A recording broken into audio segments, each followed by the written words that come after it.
Je franchis la porte d'entrée, titubant, le corps ballotté par le monde qui tournoyait autour de moi, un carrousel vertigineux auquel je ne pouvais échapper.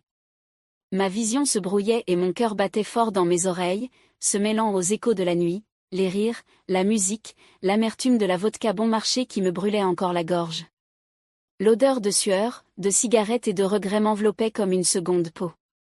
Mes talons claquaient irrégulièrement sur le parquet, chaque pas bruyant et désordonné en parfaite harmonie avec le chaos qui m'habitait. Il était bien après minuit, et la fête que j'avais laissée derrière moi palpitait encore en moi, un mélange enivrant d'euphorie et d'insouciance. J'étais ivre, pas l'ivresse joueuse et pompette, mais le genre d'ivresse qui vous fait vous sentir intouchable une seconde et au bord de l'effondrement la suivante. Quelque part à l'étage, mon demi-frère, James, dormait probablement profondément, inconscient de la tempête qui m'avait suivi jusqu'à la maison. Mais je ne pensais pas à ça. Je ne pensais à rien, vraiment.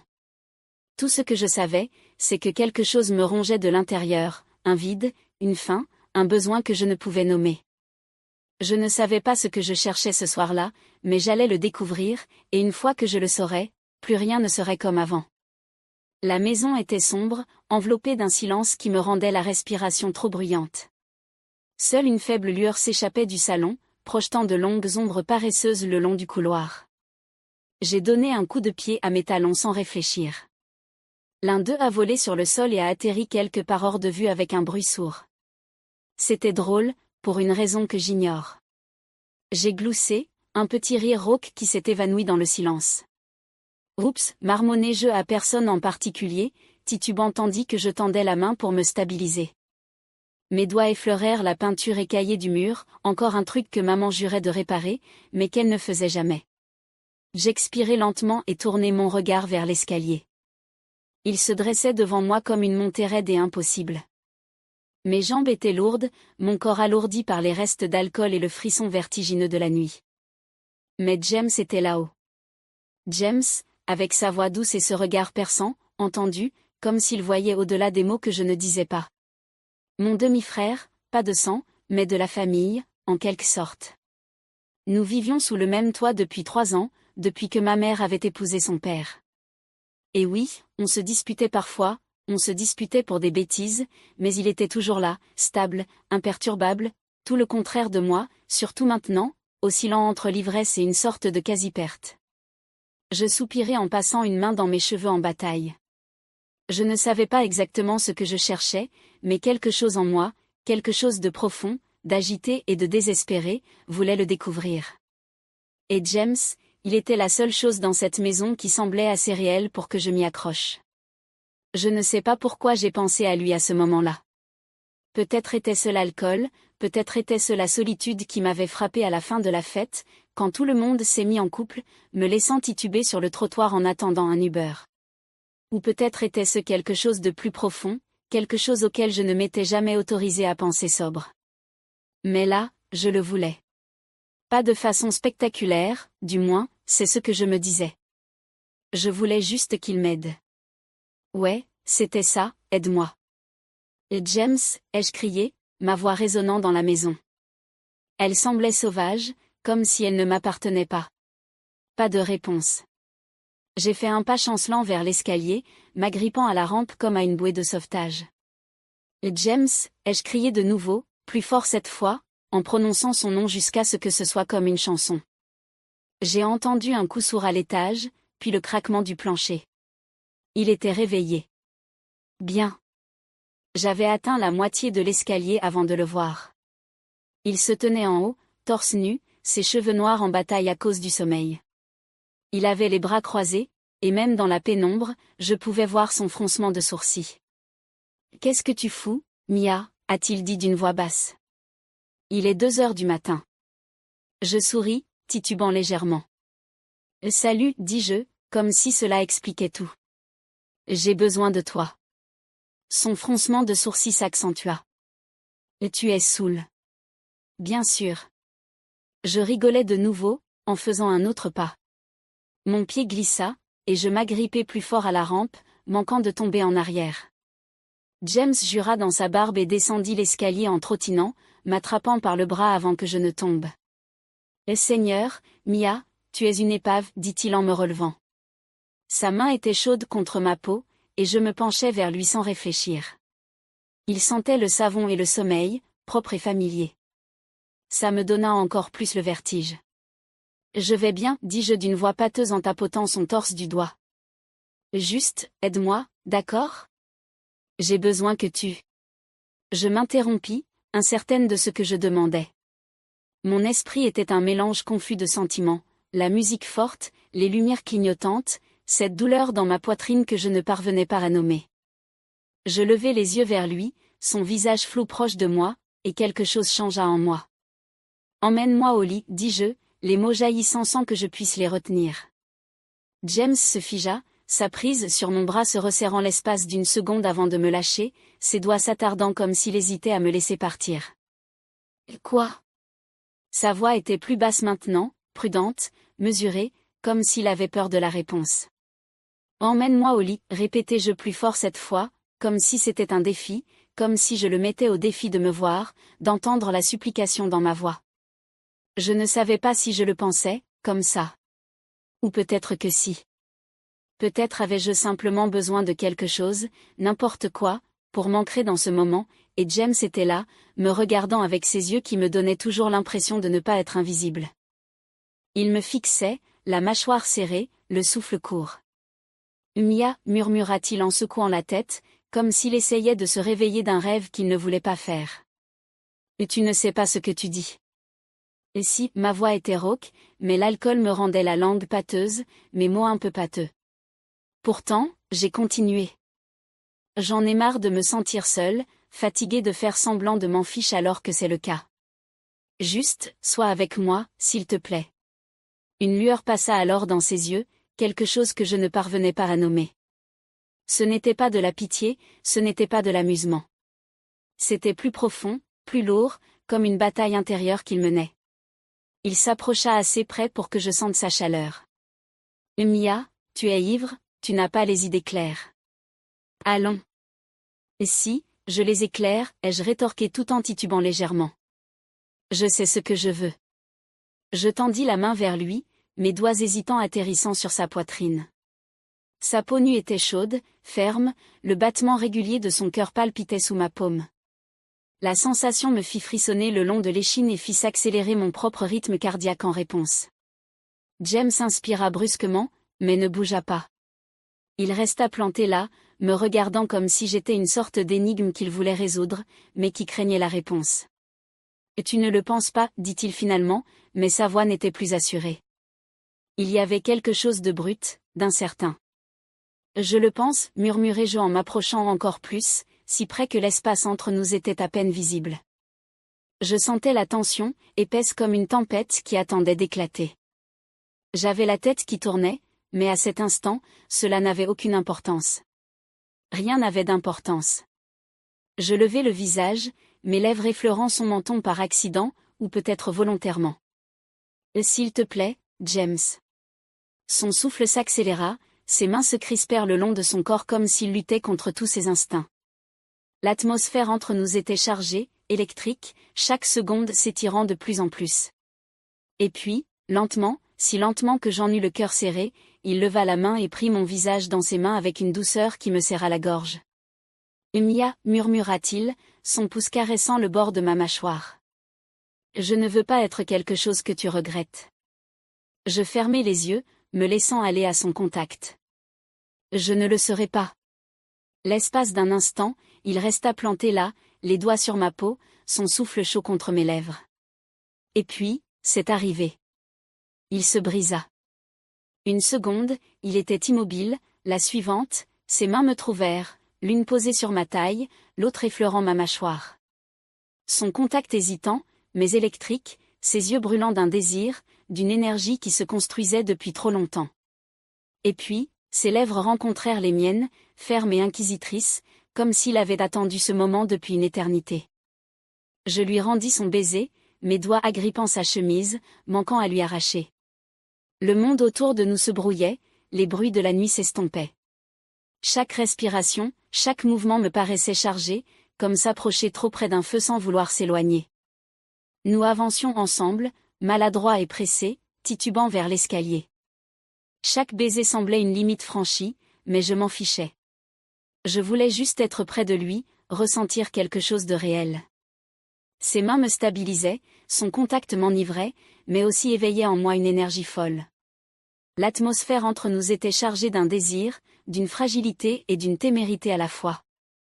En arrivant dans sa chambre, il hésita, la respiration saccadée.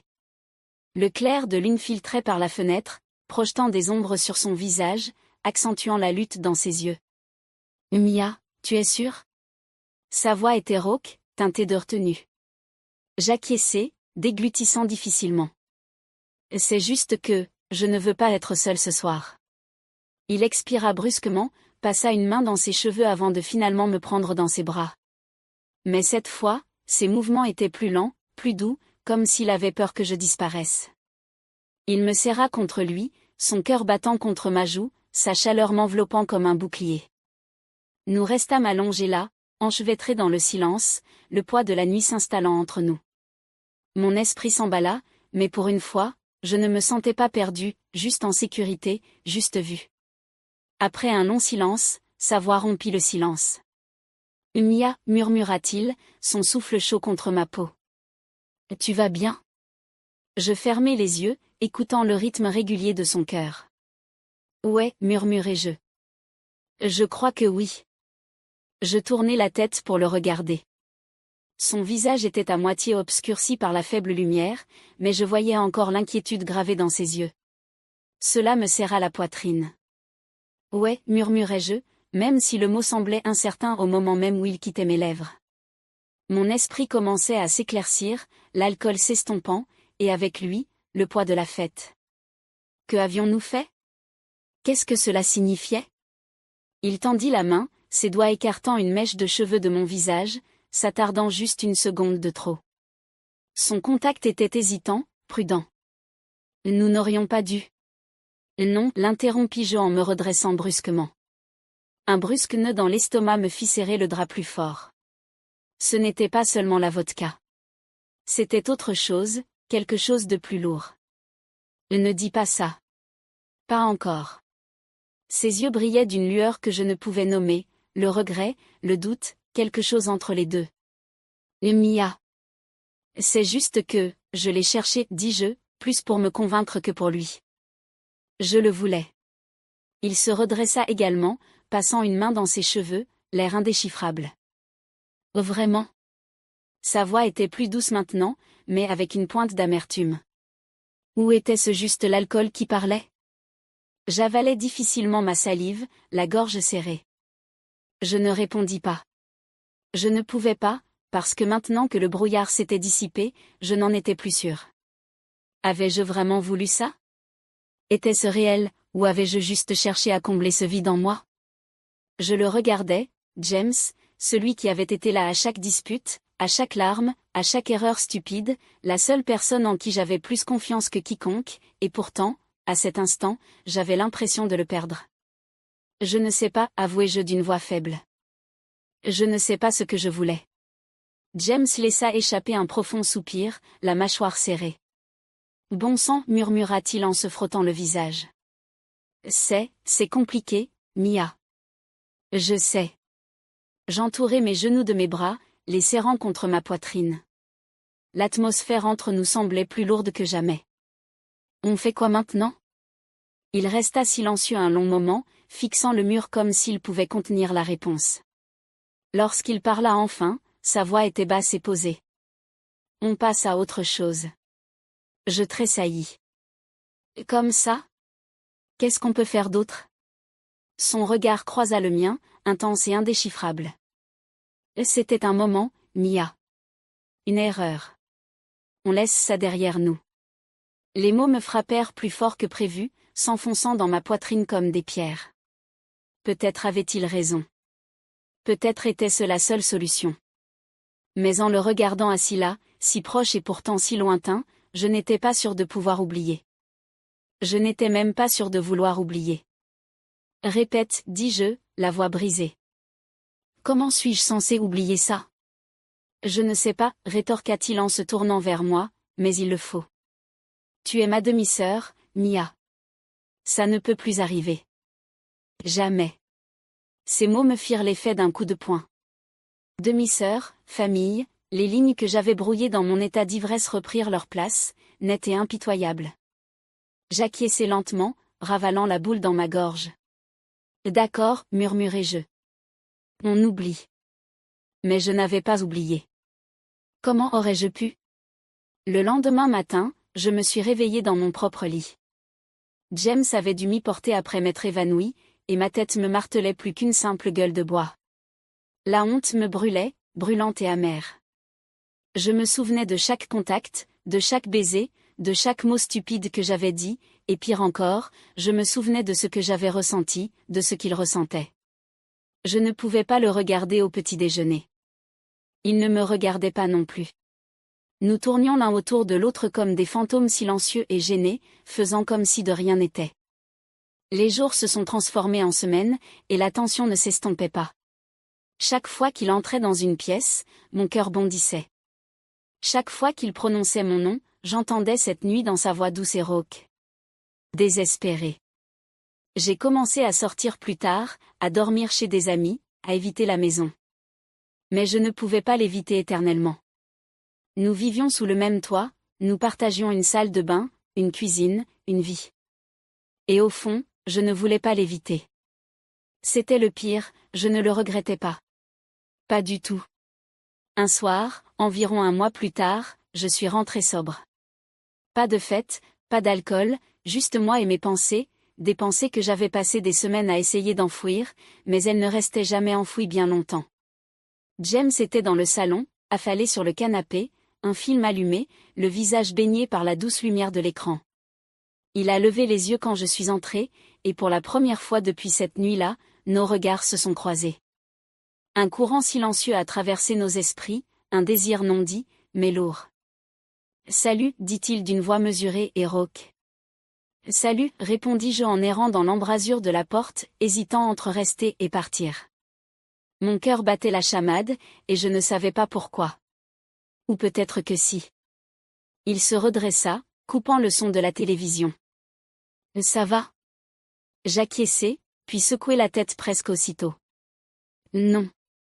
Pas vraiment. » James n'insista pas, ne combla pas le silence de paroles creuses. Il me regardait simplement, attendant.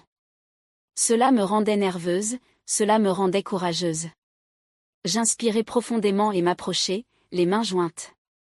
« Je ne peux pas l'oublier, James, dis-je d'une voix à peine plus forte qu'un murmure. J'ai essayé, mais je n'y arrive pas. Son visage se crispa, sa mâchoire se crispa un bref instant, mais il ne détourna pas le regard. Il ne courut pas, Mia. Je ne sais pas ce que ça veut dire, poursuivis-je, les mots jaillissant sans que je puisse les retenir. Je ne sais pas si c'était l'alcool, ou moi, ou nous, mais je ne déteste pas ça. Je ne regrette rien, et je ne sais pas quoi en faire. Il se leva alors, traversa la pièce en quelques pas jusqu'à être juste devant moi, assez près pour que je sente sa chaleur, la tension épaisse qui régnait entre nous. « Et tu ne détestes pas ça ?» demanda-t-il d'une voix basse, indéchiffrable. « Non, murmurai-je, la gorge serrée, les yeux brûlants. »« Et toi ?» Il ne répondit pas par des mots. Au lieu de cela, il tendit la main, prit mon visage en coupe et m'embrassa de nouveau. Cette fois, pas d'alcool, pas d'excuses, juste nous. Et c'était différent, plus lent, plus doux, plus vrai. Lorsqu'il se retira, il posa son front contre le mien, le souffle court. « On est vraiment foutu, marmonna-t-il, un petit rire perçant. « Ouais, approuvai-je en souriant malgré tout. On l'est. » La suite ne fut pas simple. Ce n'était ni simple, ni facile, ni rien de comparable à ce que l'on voit dans les films. On ne tomba pas dans une histoire d'amour parfaite. On se disputa, on se cacha, on se questionna, surtout sur nous-mêmes, sur l'autre, sur le désordre qu'on avait créé. Maman et son père ne le sauraient jamais. Personne ne le saurait. Mais on ne pouvait pas s'arrêter non plus. Ce soir-là, celui où je suis rentrée ivre morte et où je lui ai demandé de me coucher, a ouvert quelque chose entre nous, quelque chose de désordonné, de compliqué, et peut-être même de beau. Je n'ai pas toutes les réponses. Je ne sais pas où cette route mène, ni comment tout cela finira, mais je sais une chose, je suis rentré de cette fête l'esprit embrumé, le corps bourdonnant des restes de trop d'alcool, le cœur alourdi par quelque chose que je ne pouvais nommer. J'étais perdu, à la dérive dans un océan d'émotions que je ne comprenais pas, cherchant quelque chose, n'importe quoi, pour m'ancrer, et dans ma confusion, je me suis tourné vers lui. J'ai demandé à mon demi-frère quelque chose que je ne comprenais pas entièrement, quelque chose d'imprudent et de brutal, quelque chose qui, je pensais, comblerait le vide qui me rongeait, et il me l'a donné. Non seulement comme un voleur s'emparant de ce qui ne lui appartenait pas, mais comme quelqu'un d'aussi perdu que moi cette nuit-là. Dans la pénombre de sa chambre, alors que le monde tournait trop vite autour de moi, nous avons franchi une ligne que nous ne pourrions jamais franchir. Son contact n'était pas seulement une revendication, c'était une réponse, une conversation silencieuse qu'aucun de nous n'avait osé avoir auparavant. À cet instant, ce n'était pas seulement lui qui m'utilisait, ni moi qui capitulais. C'était quelque chose de plus profond, de dangereux. Nous avons pris l'un de l'autre, nous nous sommes donnés, et dans le chaos de tout cela, nous avons trouvé ce que nous ne cherchions ni l'un ni l'autre, l'autre. Mais que se passe-t-il lorsque la nuit s'estompe, lorsque le désespoir s'évanouit, et que seul reste le poids de ce que nous avons fait ?